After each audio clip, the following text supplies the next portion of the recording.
کلام الہی سے ہمیں قاری صاحبان نے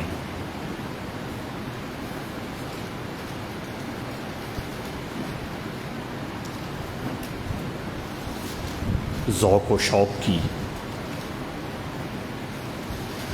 دولت سے نوازا۔ رب ذوالجلال ان کی قرات، ان کی بہترین آواز اور ان کے خوبصورت اور حسین لہجے میں اور برکتیں عطا فرمائے۔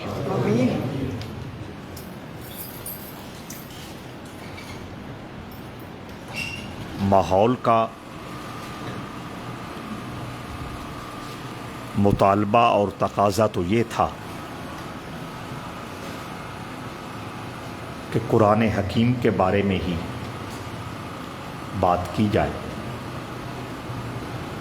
قرآن مجید کی فضیلت و حرمت پہ گفتگو کی جائے۔ قرآن مجید کی برکت و رحمت پہ بات کی جائے۔ قرآن مجید کو پڑھنے اور سننے کے حوالے سے جن انعامات کا وعدہ ہے ان کا تذکرہ کیا جائے، لیکن ذوالحج کی مناسبت سے ہمارا موضوع حج اور قربانی کے حوالے سے جاری ہے۔ اسی موضوع کو آگے بڑھاتے ہوئے قربانی کے حوالہ سے اور سیدنا ابراہیم خلیل اللہ علیہ السلام کی وقی، عظیم اور باوقار شخصیت کے حوالے سے مناسب وقت میں گفتگو کو سمیٹا جائے۔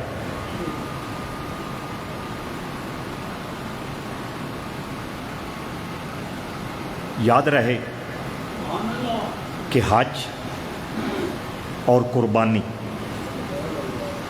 یہ دونوں ایسی عبادتیں ہیں جو حضرت ابراہیم اور حضرت اسماعیل کے ارد گرد گھومتی ہیں۔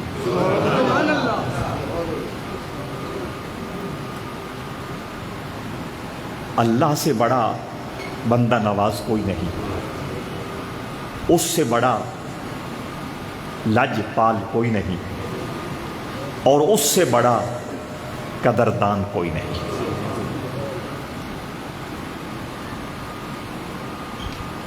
اس کی بندہ نوازی اور قدردانی کا فیض اتنا عام ہے کہ وہ 15ویں صدی میں موجود ہم جیسے ناکارہ اور بدعمل مسلمانوں کے بارے میں بھی وعدہ فرما چکا ہے، من یعمل مثقال ذرۃ خیرا یرہ، کہ رتی برابر بھی کوئی نیکی کرے گا وہ اس کا بدلہ اللہ کے دربار سے پائے گا۔ ابراہیم کی بات کیا ہے، اسماعیل کا مقام کیا ہے؟ تو چند ادائیں، چند اعمال جو ابراہیم و اسماعیل سے صادر ہوئے، کریم رب نے صرف اجر نہیں عطا فرمایا، صرف ثواب سے نہیں نوازا، صرف عزت و توقیر سے مالا مال نہیں کیا، ان اعمال اور ان اداؤں کے بدلے صرف جنت نام نہیں کی، بلکہ ان اداؤں کو اور ان اعمال کو اتنا پسند فرمایا کہ ان کو اپنی اصلی شکل میں قیامت تک کے لیے باقی رکھ دیا۔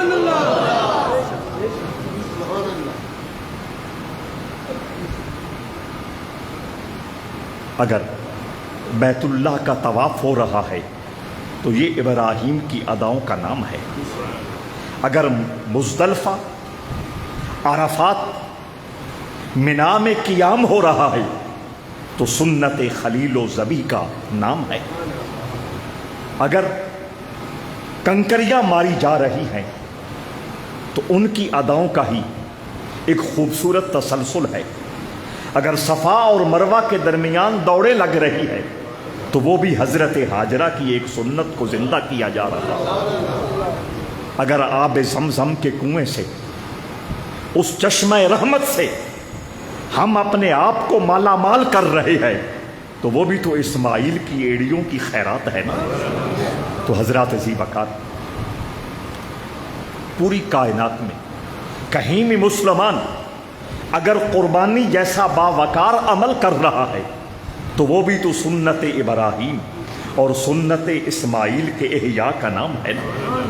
توجہ چاہتا اللہ رب العزت نے ان اداؤں کو وفا، پیار اور اخلاص سے اتنا مالا مال دیکھا کہ ان کو اپنی بارگاہ میں قبولیت کا شرف عطا کرتے ہوئے فرمایا روز قیامت تک یہ ادائیں اور یہ خوبصورت اعمال فرشتوں کو بھی اور ساری کائنات والوں کو بھی یاد دلاتی رہے گی کہ اللہ کو راضی کرنے کے لیے یہ کتنے خوبصورت اعمال تھے اور کتنی خوبصورت ادائیں تھیں۔ حضرت ابراہیم علیہ السلام کی مبارک زندگی قربانیوں سے مالا مال ہے۔ کبھی آگ میں پھینکے جا رہے ہیں، جان کی قربانی لی جا رہی ہے، کبھی عراق سے نکل جانے کا حکم دے کر یہ سمجھایا جا رہا ہے کہ جس مٹی میں انسان پیدا ہوتا ہے اس سے انسان کتنی ٹوٹ کر محبت کرتا ہے، اس مٹی سے انسان کتنا شدید پیار کرتا ہے، اور میری رضا کے لیے ابراہیم نے اس مٹی کو بھی چھوڑ دیا۔ اور کبھی ہاجرہ اور دودھ پینے والے بچے اسماعیل کو اس مکان میں جس کے بارے میں خود قرآن نے کہا بوادن غیر ذی زرع، مکہ کی سرزمین وہ سرزمین ہے جہاں نہ کوئی آبادی ہے، جہاں نہ کوئی درخت ہے، جہاں نہ کوئی پانی کی ایک بوند اور قطرہ ہے۔ اس سرزمین میں ہاجرہ جوان اہلیہ کو اور دودھ پیتے بچے کو چھوڑ کر واپس جانے کا حکم دے کر یہ بتلایا جا رہا ہے کہ ابراہیم تو نے جان کی بھی قربانی دی ہے، تو نے ہجرت کر کے اپنے ملک کی بھی قربانی دی ہے، اور اب ہاجرہ اور اسماعیل کو اس لق و دق صحرا میں چھوڑ کر میری رضا کو حاصل کرنے کے لیے اس مقام پہ پہنچ رہا ہے کہ ہر تمنا دل سے رخصت ہو گئی، ہر تمنا دل سے رخصت ہو گئی، اب تو آ جا، اب تو خلوت ہو گئی۔ یا اللہ میں تجھے تلاش کرتے ہوئے اور میں تیرا قرب پانے کے لیے اور تیری محبت سے اپنی روح کو سرشار کرنے کے لیے اور تیری معرفت کے نور سے اپنے جہان قلب کو روشن کرنے کے لیے سب کچھ کر آیا ہوں، تیری رضا کے لیے آگ میں گیا ہوں، تیری رضا کے لیے ملک چھوڑا ہے، تیری رضا کے لیے ہاجرہ اور سیدنا اسماعیل دودھ پیتے بچے کو لق و دق میدان میں چھوڑا ہے، ہر تمنا دل سے رخصت ہو گئی، اب تو آجا، اب تو خلوت ہو گئی، اب اکیلا ہے میرا اندر، اب میرے جہان میں کوئی تمنا نہیں رہ گئی، کوئی آرزو نہیں رہ گئی، کوئی خواہش نہیں رہ گئی، کوئی امنگ نہیں رہ گئی، کوئی چاہت نہیں رہے گی، اب تو آجا۔ اللہ فرماتا ہے ایک کسر باقی ہے، ابھی ایک آرزو باقی ہے، ابھی ایک چاہت من کی دنیا میں جب جھانکتا ہوں وہ چاہت مجھے نظر آتی ہے، اور میں اسی گھر میں قیام کرتا ہوں جہاں میرا شریک کوئی نہیں ہوتا۔ یا اللہ وہ کیا؟ قرآن بولا فلما بلغ معہ السعی، اللہ فرماتا ہے کہ جب حضرت اسماعیل ذبیح اللہ عین جب جوانی کو پہنچے، رب ذوالجلال نے باقی سارے امتحان لے لیے، باقی ساری قربانیاں لے لی۔ سارے امتحانوں اور ساری قربانیوں میں حضرت ابراہیم خلیل اللہ پورے نمبر لے کے پاس ہو چکے ہیں، اب یہ آخری قربانی باقی ہے۔ اسماعیل جوانی کی دہلیز پہ قدم رکھ رہا، حضرت ابراہیم بڑھاپے کی آخری سرحدوں تک پہنچے ہوئے ہیں۔ الگ بیٹھ کے سوچتے ہیں اسماعیل میرے کندھے کے ساتھ کھڑا ہو گیا ہے، اس کے پاس جان بھی ہے، اس کے پاس طاقت بھی ہے، اس کے پاس صحت و تندرستی کی سوغات بھی ہے، اس کے پاس عقل و شعور کا نور بھی ہے، اس کے پاس حکمت و بصیرت کی خوشبو بھی ہے، وہ فہم اور دانائی کا مجسمہ اور مرقع بھی ہے۔ زندگی کے ہر مرحلے میں اگر کوئی میرا معاون بن سکتا ہے، میرا مددگار بن سکتا ہے، اور ٹوٹلی میرا کوئی ہیلپ فل انسان بن سکتا ہے تو وہ اسماعیل ذبیح اللہ کی ذات ہے۔ اسماعیل کے بارے میں یہ جذبات محبت حضرت ابراہیم کے من میں جب اللہ نے محسوس کیے، فرمایا اب امتحان ہوگا۔ دعویٰ میرے پیار کا، دعویٰ میری محبت کا، اور اس میں شریک آ رہا ہے، اس میں اوپرا آ رہا ہے، اس میں اجنبی آ رہا ہے، اس میں غیر آ رہا ہے۔ دعویٰ میری محبت کا۔ حضرت ابراہیم مصر میں ہوتے ہوئے خواب میں یہ منظر دیکھتے ہیں کہ میں اپنے بیٹے، جوان بیٹے، اپنی امنگوں کے ترجمان بیٹے، اپنی آرزوؤں کی منزل بیٹے، اپنی محبت کا محور بیٹا، اپنے پیار کا مرکز بیٹا جو اسماعیل ہے، اس کی گردن پہ چھری چلا رہا ہوں۔ آگے جانے سے پہلے یہ جملہ اپنے دماغوں میں نوٹ رکھنا، اس پہ میں نے بات کرنی ہے۔ گردن کاٹ نہیں رہے، گردن پہ چھری چلا رہے ہیں۔ کاٹنا اور ہے اور علامتی طور پر چھری چلانا، یہ تسبیح جیب میں ڈال۔ گردن کاٹنا اور ہے اور علامتی طور پر چھری چلانا اور ہے۔ گردن کاٹے ہوئے نہیں دیکھا، گردن کاٹتے ہوئے نہیں دیکھا، کیا دیکھا؟ چھری چلا رہے ہیں، اپنے آپ کو چھری چلاتے ہوئے دیکھا۔ شام میں تھے، شام سے مکہ مکرمہ پہنچے اور حضرت اسماعیل اپنے بیٹے سے کہنے لگے ایک کام ہے، باہر جانا ہے۔ دوستان ذی وقار، آپ جب پردیس سے آتے ہیں اپنے بچوں کے لیے گاڑیاں لے کے آتے ہیں، وہ چھوٹی گاڑیاں، اپنے بچوں کے لیے چھوٹے موٹر سائیکل لے کے آتے ہیں، اور اگر چھوٹا بچہ ہو تو اس کے لیے آپ کھلونے لے کے آتے ہیں۔ آپ اپنے بچوں کے لیے مٹھائی لے کے آتے ہیں، آپ اپنے بچوں کے لیے ٹافیاں لے کے آتے ہیں، آپ اپنے بچوں کے لیے فروٹ لے کے آتے ہیں، آپ اپنے بچوں کے لیے رنگ برنگے کپڑے لاتے ہیں، آپ اپنے بچوں کے لیے رنگ برنگے مختلف سائز کے جوتے لاتے ہیں۔ اسماعیل دوسرے ملک سے مکہ آ رہا ہے اور حکم ہوتا ہے چھری بھی ہے اور رسی بھی ہے۔ کچھ سمجھ آ رہی؟ ہم بھی اپنے گھروں میں آتے ہیں، تحفے لے کے آتے ہیں، چیزیں لے کے آتے ہیں، بچوں کا دل خوش کرنے کے لیے اپنی ساری توانائیاں صرف کرنا زندگی کا نشان سمجھتے ہیں۔ اور اسماعیل سے کہا چھری بھی پکڑ لو اور رسی بھی پکڑ لو۔ جناب ابراہیم چھری اور رسی لے کر مکہ مکرمہ حاضر ہوتے ہیں، تشریف لاتے ہیں، اور اپنی اہلیہ سے، اپنی گھر والی سے کہتے ہیں اسماعیل کو میں نے باہر کہیں لے جانا ہے۔ مختلف روایتیں ہیں، ایک روایت میں ہے میں نے اپنے کسی دوست سے ملنا ہے، اور اسماعیل کو بھی اپنے دوست سے ملانا ہے، بالکل غلط نہیں تھا۔ ابراہیم اللہ کے خلیل ہے اور اللہ ابراہیم کا خلیل ہے، تو اس حوالے سے بالکل برحق جملہ تھا۔ اپنے دوست، اپنے رب، اپنے اللہ سے ملانے کے لیے میں نے لے جانا ہے۔ مختلف روایتیں ہیں، میں اسی پہ فوکس کروں گا۔ ماں بیٹے کو تیار کرتی ہے، صاف کپڑے پہناتی ہے، نہلاتی دھلاتی ہے، مانگ نکالتی ہے، اور بڑے چاؤ کے ساتھ ابراہیم کے ہاتھ میں بچے کی انگلی پکڑا دیتی ہے۔ بچہ وہاں سے نکلتا ہے اپنے ابو جان کے ساتھ۔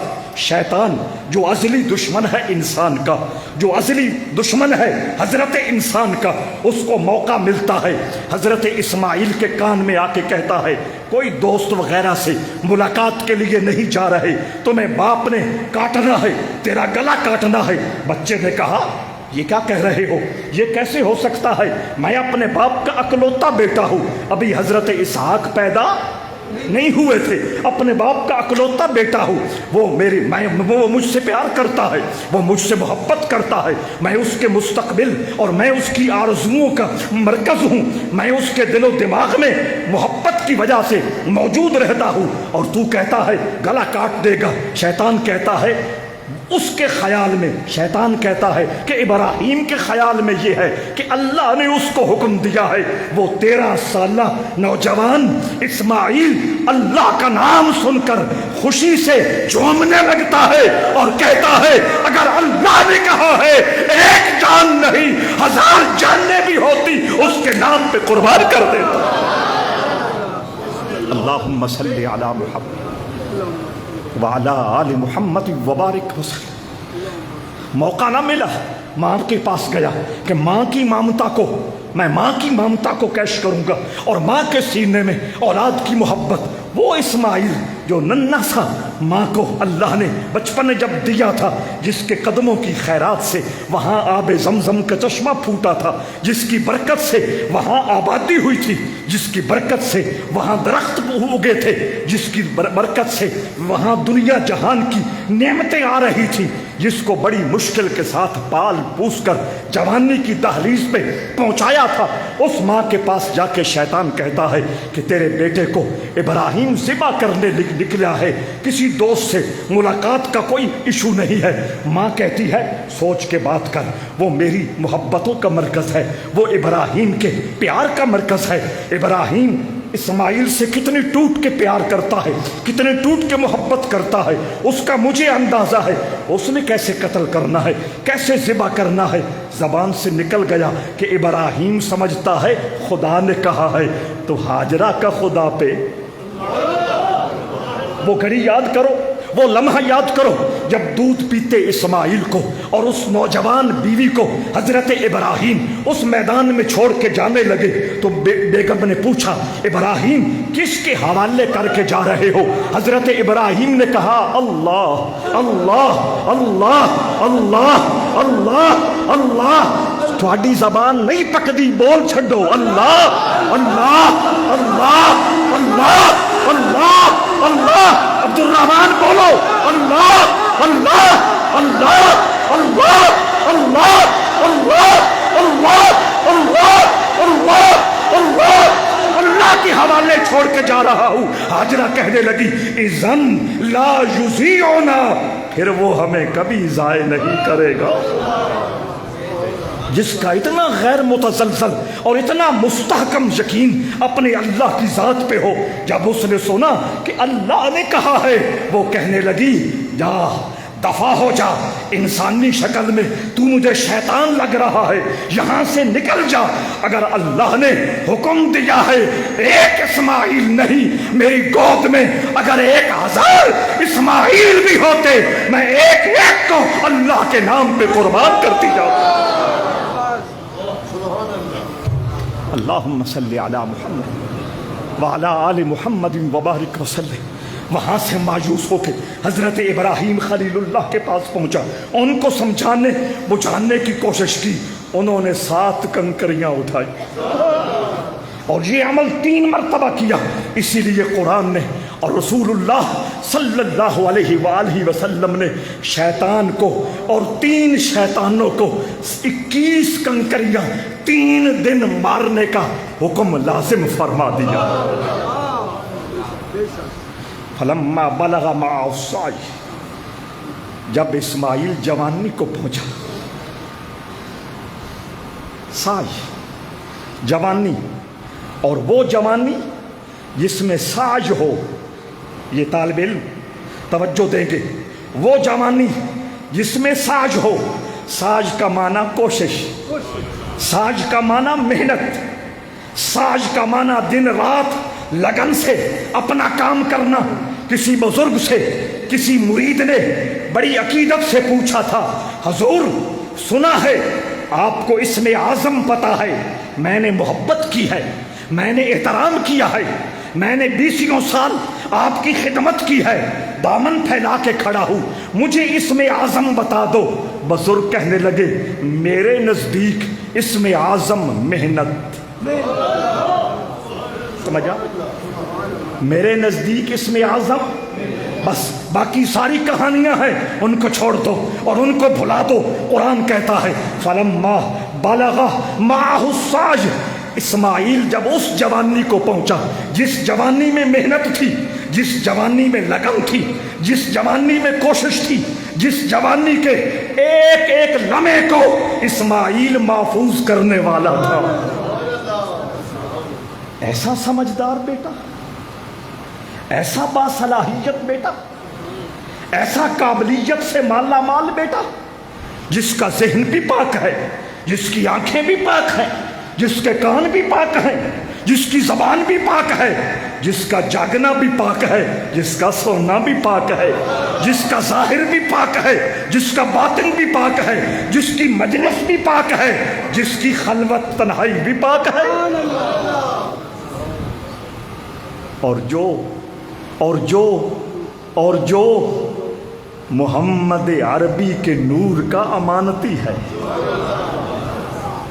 فلما بلغ معه السعی، ایسا جوان بیٹا جب اپنی جوانی کو چڑھتا ہے اور اپنی جوانی کو پہنچتا ہے، اللہ فرماتا ہے، دکھاتا ہے ابراہیم کو کہ وہ خواب میں اس جوان بیٹے کی گردن پہ چھری پھیر رہے ہیں، تیار ہو کے آ جاتے ہیں، رسی بھی ہاتھ میں ہے، چھری بھی ہاتھ میں ہے، دوست سے ملنے جانا ہے۔ بچہ ابراہیم کے ساتھ روانہ ہو جاتا ہے، شیطان اپنی کارروائی ڈالتا ہے، ہاجرہ ابراہیم اور اسماعیل قوت ایمانی کے ساتھ اس کے ہر وار کا مقابلہ کرتے ہیں۔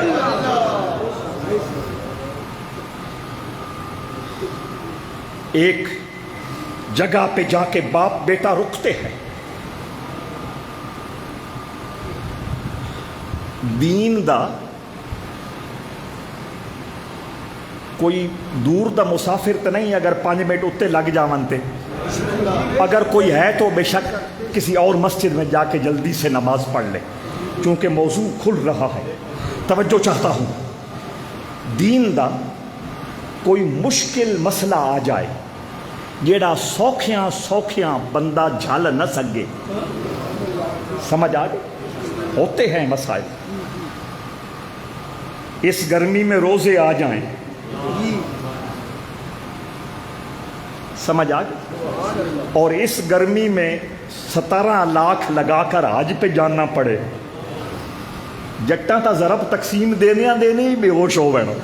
اے 17 لاکھ انجے بوڑنے، میں غلط بات کر رہا ہوں یا صحیح کر رہا ہوں؟ آپ تقسیم کرتے ہیں، ضرب دیتے ہیں، جمع تفریق کرتے ہیں، ضرب تقسیم چھوڑ کے، جمع تفریق چھوڑ کے، اپنے رب سے حساب چھوڑ کے اس کے راستے میں خرچ کر کے دیکھ، واللہ یرزق من یشاء بغیر حساب، وہ بغیر حساب کے تیرا دامن بھر دے گا۔ لیکن پھر بھی کوئی مشکل معاملہ آ جائے دین کا اور اس پہ عمل کرنا کرانا ہو تو سمجھدار سمجھانے والا اٹھ چاہ کے تے سٹ مار کے بھی سمجھونے والے ہیں، نہیں وہ نہیں، سمجھدار سمجھانے والا تدبیر کے ساتھ، حکمت کے ساتھ، اگلے کا پیچ دیکھ کر، اگلے کی طبیعت، اگلے کا اگلا پچھلا دیکھ کر بات کرتا ہے۔ اور جب اس حکمت کے ساتھ حکیم بات کرتا ہے، اللہ کی مدد شامل ہوتی ہے۔ اور جب اللہ کی مدد شامل ہوتی ہے، کتنا ہی مشکل معاملہ ہو، وہ بندہ مومن کے دل میں جا کے اپنا اثر کرتا ہے۔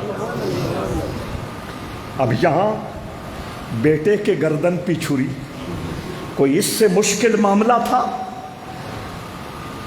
جنونی باپ کی طرح حضرت ابراہیم نے یہ نہیں کیا کہ پکڑا، گرا دیا، چھری چلا دی، بلکہ حکمت کے ساتھ۔ اب آپ کو سمجھ آ گئی ہوگی، حکمت کے ساتھ، دانش مندی کے ساتھ، سمجھداری کے ساتھ اور پوری بصیرت کے ساتھ کہنے لگے، یا بنیا انی ارا فی المنام انی اذبحک فانظر ماذا تری۔ یہ بڑا سونا موضوع ہے، انہوں چت چت کے سمجھو۔ یا بنیا انی ارا فی المنام، اے میرے پیارے بیٹے، میں نے ایک خواب دیکھا ہے۔ کیا دیکھا ہے؟ ایک خواب دیکھا ہے۔ اور خواب کا سین کیا ہے؟ خواب کا منظر کیا ہے؟ اذبحک، میں تجھے ذبح کر رہا ہوں، تیری گردن پہ چھری چلا رہا ہوں۔ فانظر ماذا تری، اب تو کیا کہتا ہے؟ کوئی الڑ مزاج، گدھا طبیعت، اناڑی فکر، جنونی بندہ ہوتا، فوراً سوچے سمجھے بغیر، مشورہ لیے بغیر، فضیلت، ثواب، اجر، آخرت کی عظمت سمجھائے بغیر پکڑ کے گرا دیتا۔ لیکن وہ حکیم مبلغ،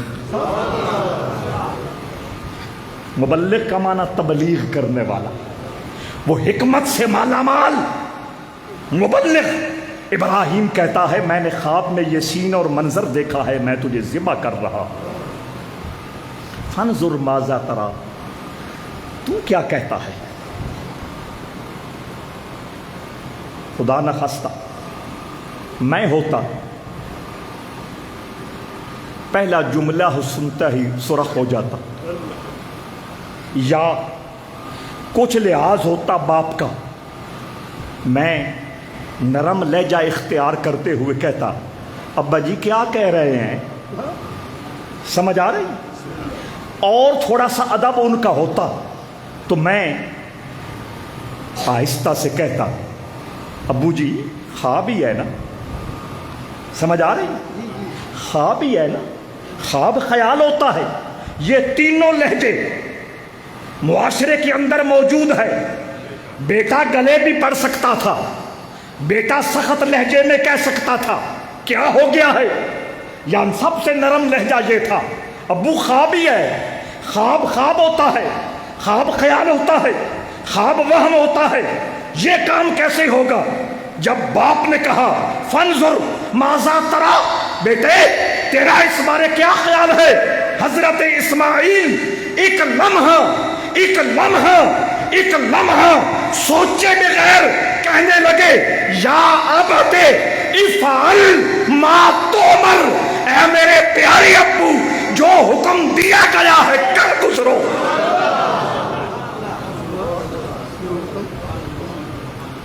کیونکہ وہ جانتا ہے ابراہیم نبی ہے، اور نبی کا خواب خواب نہیں، نبی کا خواب خیال نہیں، نبی کا خواب وہم نہیں، نبی کا خواب وہی ہے، اللہ کا حکم ہے۔ تو میں کون ہوا ہوں اللہ کے حکم کے سامنے ٹانگ اڑانے والا؟ یا ابت افعل ما تؤمر، جو حکم دیا گیا ہے کر گزریے۔ باقی رہا میرا معاملہ، کہ میں شور مچاؤں گا، میں بھاگنے کی کوشش کروں گا، میں احتجاج ریکارڈ کرواؤں گا، میں کوئی ٹال مٹول اور بہانہ، سمجھ آ رہی؟ ہوں سمجھ آؤ سی انہوں یا دن جماعت تفریق ضربتے ہاں یہ بالکل جمع تفریق ضرب تقسیم جدن تک میں جوندا ہے میں ٹوری رکھنا، کیونکہ تسی بھی وہی مزاج رکھ دیو ٹال مٹول۔ اے میرے باپ، یہاں تک معاملہ میرا ہے، میں بھاگ جاؤں، میں احتجاج کروں، میں نا فنا کروں، میں ٹال مٹول کروں، کوئی جمع تفریق ضرب تقسیم کروں، یا میں روں نہ ستاجدنی انشاء اللہ من الصابرین۔ اے میرے ابو جان، آپ اپنی کھلی آنکھوں سے دیکھو گے کہ آپ کا فرزند اسماعیل کتنا صبر کرنے والا ہے۔ یہاں ایک بات میں نے اور آپ نے جو ضرور سیکھنی ہے، حضرت اسماعیل یہ بھی کہہ سکتے تھے ستاجدنی من الصابرین، ابو جان آپ مجھے صبر کرنے والوں میں سے پائیں گے، آپ مجھے صبر کرنے والوں میں سے پائیں گے۔ جملہ درست ہے، جملہ مکمل ہو جاتا، جملے پہ کوئی اعتراض نہیں ہے، لیکن حضرت اسماعیل نے یہاں بھی اللہ کی عظمت کو، یہاں بھی اللہ کی ادب کو ہاتھ سے جاننے نہیں دیا، کہنے لگے انشاء اللہ انشاء اللہ انشاء اللہ۔ میرا جتنا بھی صبر ہوگا، میرا جتنا بھی اطاعت اور فرما برداری والا جذبہ ہوگا، میرا جتنا بھی آپ کے حکم پر فدا ہونے اور اللہ کے نام پر قربان ہونے والا جو جذبہ اور عمل ہوگا، اس میں میرا کوئی کردار نہیں ہے، میرا کوئی کمال نہیں ہے، یہ جو کچھ ہوگا اللہ کی توفیق سے ہوگا۔ میری طلب بھی انہی کے کرم کا صدقہ ہے، میری طلب بھی انہی کے کرم کا صدقہ ہے، قدم یہ اٹھتے نہیں اٹھائے جاتے۔ اس لیے آپ نے انشاءاللہ کو کبھی بھی چھوڑنا، جب بھی کل کی بات کرنی ہو، یعنی یہ کام میں ابھی کرتا ہوں یا کل کروں گا یا پرسوں کروں گا، لکھ رہے ہو یا بول رہے ہو، انشاءاللہ۔ اور سنو، میرے مصطفیٰ کریم نے فرمایا مومن بندہ جب انشاءاللہ کہتا ہے، اللہ اپنے کرم سے کوئی رکاوٹ ہو وہ دور کر دیتا ہے اور اپنے کرم سے مزید ہمت اور طاقت عطا فرما دیتا ہے۔ سمجھ آ رہی یا نہیں آ رہی؟ مجھے آپ انشاءاللہ صبر کرنے والوں میں سے پائیں گے۔ یہاں اور بھی بہت سے تفسیری نکات موجود ہیں، لیکن پہلے ہمارا وقت ختم ہو چکا ہے، میں بات کو سمیٹ رہا ہوں۔ فلما اسلما وتلہ للجبین، جس وقت یہ ساری باتیں ہو گئی، لما تصور، لما لما لما لفظ جو ہے آپ جانتے ہیں، یہ چاہتا ہے میرے بعد کچھ تفصیل ہو، میرے بعد کچھ تشریح ہو۔ لما یہ چاہتا ہے میرے بعد جو کلام کی جا رہی ہے اس کے اندر کچھ ڈیٹیل بیان کی جائے، کیا ہوا، کیا بات ہوئی، کیا بات نہیں ہوئی، ساری تفصیل بیان کی جائے، لیکن اللہ نے کوئی تفصیل بیان نہیں کی۔ لما کے بعد ڈائریکٹ کہہ دیا فلما اسلم وتلہ للجبین، یعنی اللہ یہ بظاہر اس لفظ میں فرما رہا ہے کہ اے قرآن پڑھنے والوں، اگر ماننا ہے تو ابراہیم و اسماعیل کی طرح مانو۔ باریکیوں میں پڑھنے کی ضرورت نہیں ہے، تفصیلات میں الجھنے کی ضرورت نہیں ہے، پھر وہی بات جمع تقسیم۔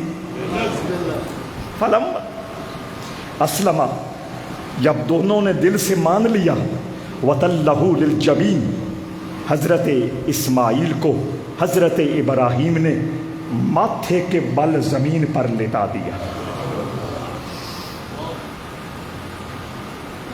اور یہ بھی اسماعیل نے مشورہ دیا تھا، ایک تو اپنی آنکھوں پہ ابو جان پٹی باندھ لینا، دوسرا میرے ہاتھوں اور پیروں کو باندھ دینا، ایسا نہ ہو کہ آنکھیں کھلی ہوں تو مجھے دیکھ کر آپ کا دل نرم ہو جائے اور اللہ کے فرمان کی تعمیل نہ ہو سکے۔ ہاتھوں اور پاؤں کو باندھ دینا، ایسا نہ ہو کہ مجھے تڑپتا ہوا دیکھ کر آپ کا دل پسیج جائے اور آپ کے دل میں کوئی اور خیال آ جائے، رب کے حکم کی شان کے ساتھ تعمیل نہ ہو سکے۔ اور مجھے سیدھا نہیں، اوندا لٹانا، منہ میرا نیچے ہو، سر کا یہ پچھلا حصہ اوپر ہو تاکہ میرا چہرہ دیکھ کر۔ حضرت ابراہیم نے چھری چلانا شروع کی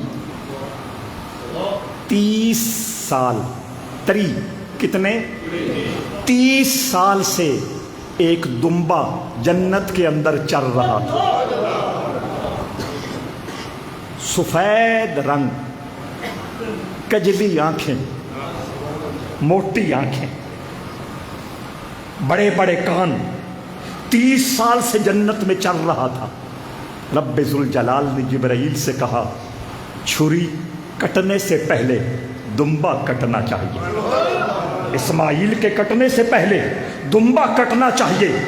پہلی زمین سے لے کر پہلے آسمان تک 500 سال کا سفر، پہلے آسمان کی مٹھائی 500 سال، دوسرے آسمان تک پھر 500 سال، دوسرے آسمان کی مٹھائی 500 سال، 7000 سال کا سفر، 7000 سال کا سفر، 7000 سال کا سفر۔ رب ذوالجلال کے حکم سے جبرائیل امین نے سیکنڈ سے بھی پہلے دمبے سمیت آ کے طے فرما دیا۔ کسی بھی فرقے والے کو اس حدیث میں کوئی ڈاؤٹ اور شک سمجھ آ گئی؟ یہ تھوڑا بھی شک نکل گیا، پھر ایک گل سمجھن لگیا، ہن ڈھل کوئی نہیں لگنی۔ 7000 کلومیٹر کا سفر اگر 1 سیکنڈ سے پہلے جبرائیل دمبے سمیت کر سکتا ہے تو شب معراج شک نہیں نہ رہ گیا۔ فلما اسلما وتلہ للجبین، اللہ نے دمبے کو بھیجا، اب دمبا کٹا، قرآن بولا وَنَادَيْنَاهُ أَن يَا إِبْرَاهِيمُ۔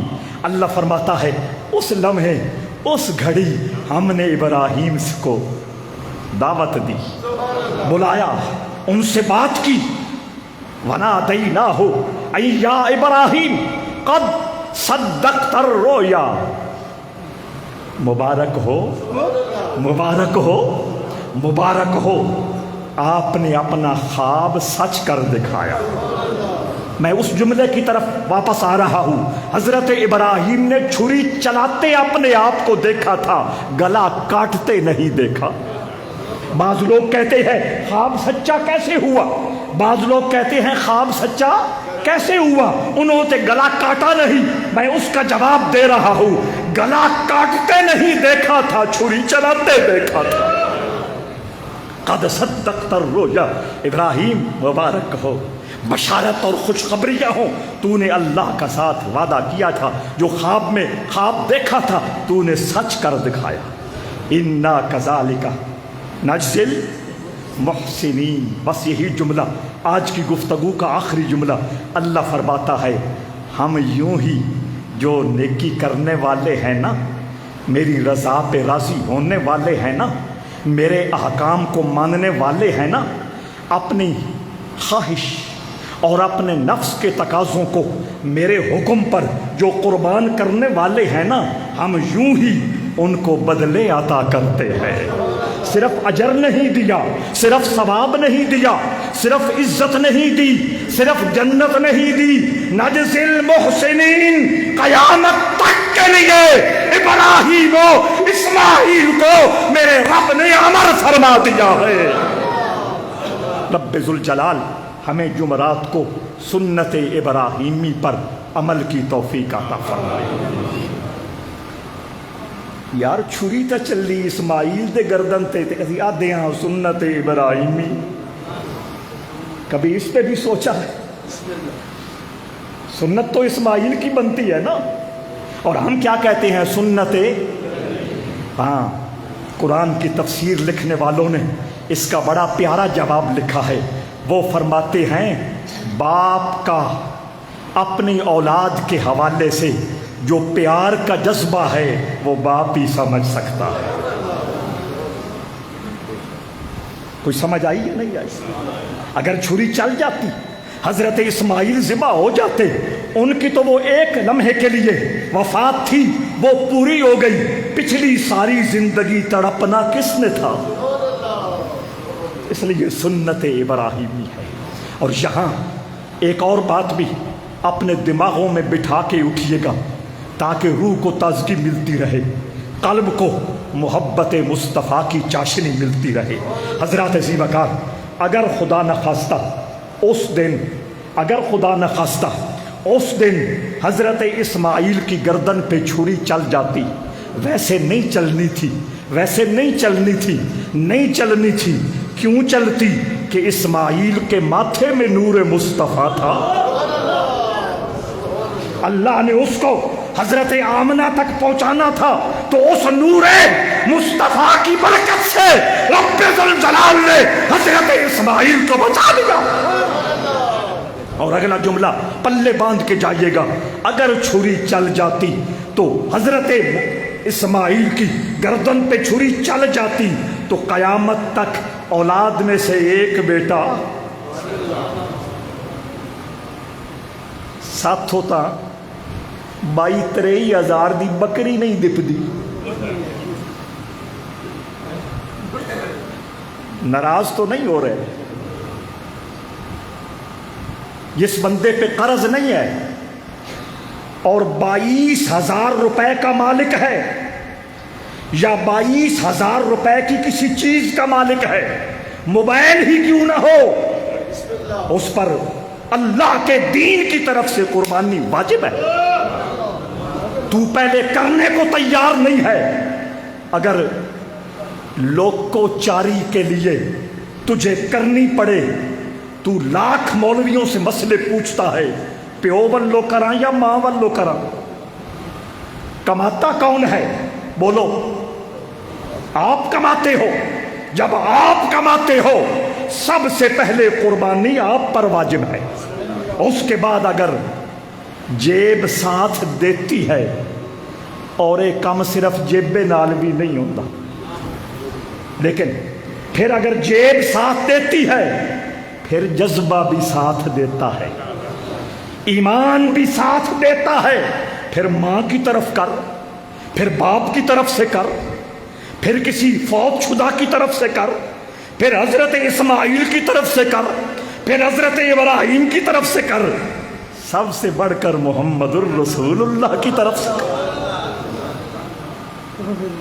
تو میں یہ کہہ رہا تھا، اگر چھری چل جاتی تو رسول اللہ کے ہر امتی کے کم از کم ایک بیٹے کو ہر سال اللہ کی بارگاہ میں ذبح ہونا پڑتا. نور مصطفیٰ کی برکت سے اسماعیل بھی بچے اور نور مصطفیٰ کی برکت سے امت مصطفیٰ بھی بچ گئی. ایصال ثواب. عید کی نماز کتنے بجے؟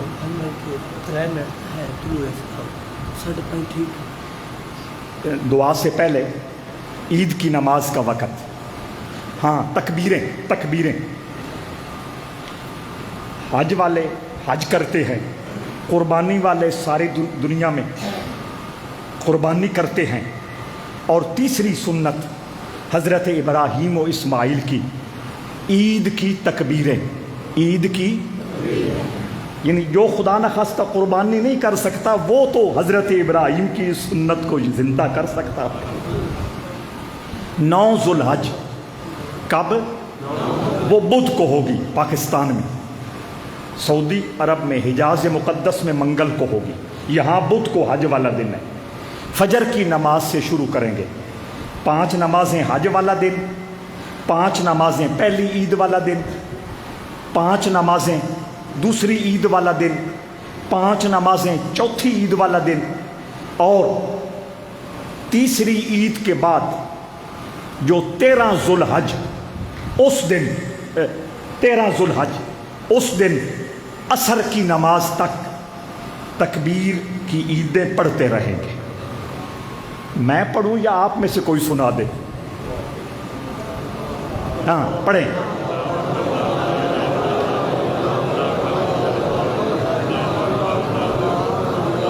اللہ اکبر وللہ الحمد. یہ تحفہ ہے رسول اللہ کی طرف سے اور واجب ہے.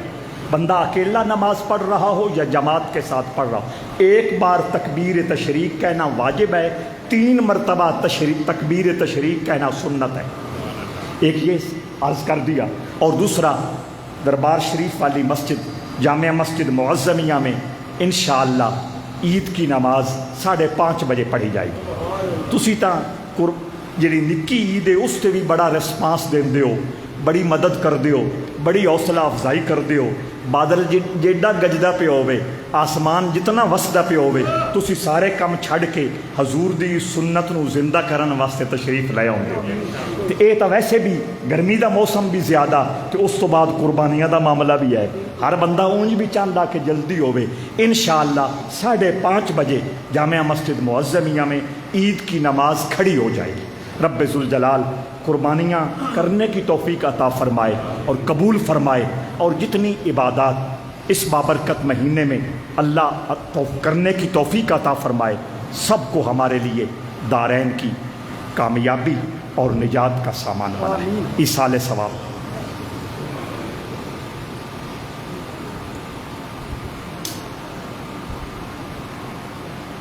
برحمتک. پڑھوا دو.